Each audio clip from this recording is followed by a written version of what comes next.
वर्ष 2078 में मानवता ने अंतरिक्ष यात्रा में अभूतपूर्व प्रगति की थी।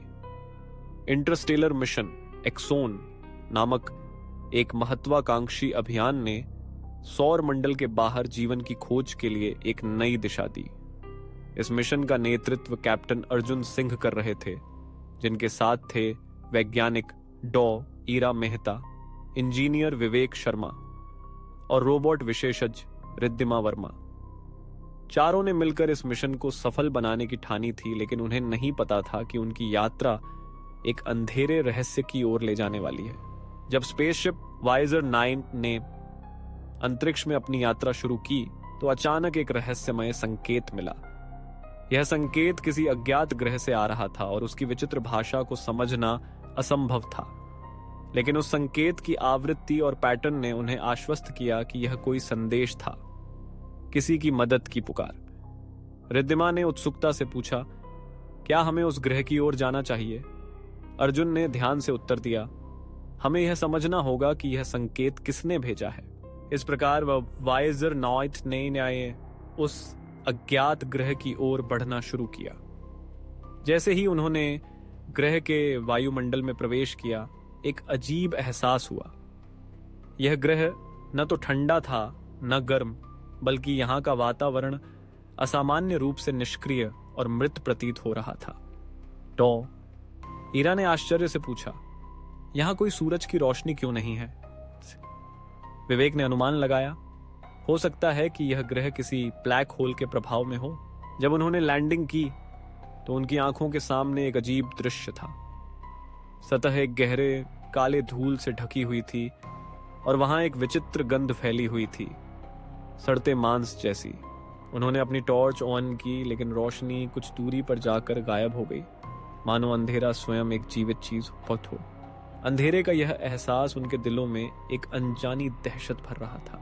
जैसे ही वे अपने कदम आगे बढ़ाते हैं, उनके कम्युनिकेशन सिस्टम ने अजीब व्यवधान दिखाना शुरू कर दिया।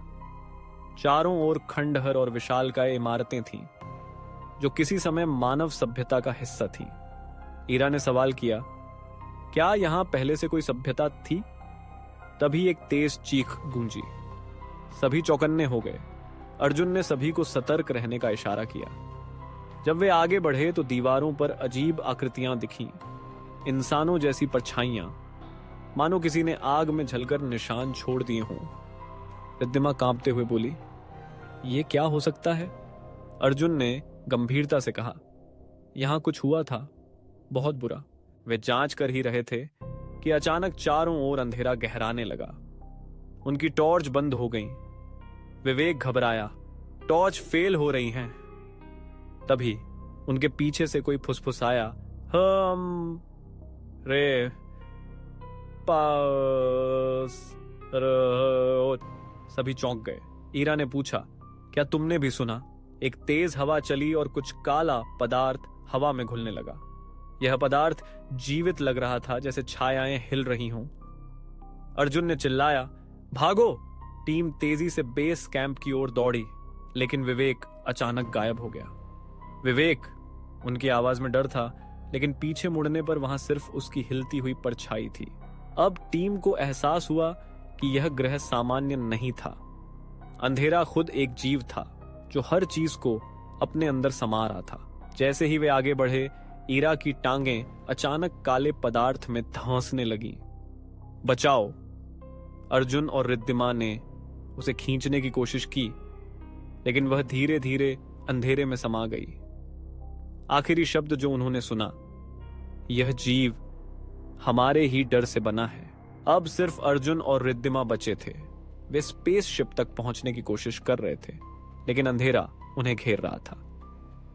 अर्जुन ने एक धातु की प्लेट देखी, जिस पर लिखा था, हम ही थे, हमने ही इस ग्रह को बनाया, लेकिन हमने जो बनाया वह हमें ही निगल गया। अब तुम भी भाग नहीं सकते। रिद्धिमा ने कहा, मतलब यह ग्रह पहले किसी सभ्यता का घर था। अर्जुन ने अपने सूट में लगे प्लाज्मा ग्रेनेड को निकाला और रिद्धिमा से कहा, भागो, मैं इसे विस्फोट करने जा रहा हूं। नहीं, तुम मारे जाओगे। रिद्धिमा ने विरोध किया, लेकिन अर्जुन ने दृढ़ता से कहा, अगर मैंने ऐसा नहीं किया तो यह अंधेरा कभी नहीं रुकेगा। अर्जुन ने ग्रेनेड एक्टिवेट किया और जैसे ही रिद्धिमा स्पेसशिप में पहुंची, वहां एक भयानक विस्फोट हुआ। रिद्धिमा ने स्पेसशिप को स्वचालित मोड पर डाल दिया और गृह से बाहर निकल गई। लेकिन जैसे ही उसने पीछे मुड़कर देखा, उसे अर्जुन की परछाई स्पेसशिप के शीशे पर दिखी।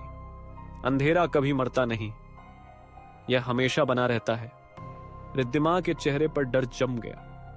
क्या वह भी इस ग्रह का हिस्सा बन चुकी थी? इस तरह एक नई दास्तान का आरंभ हुआ।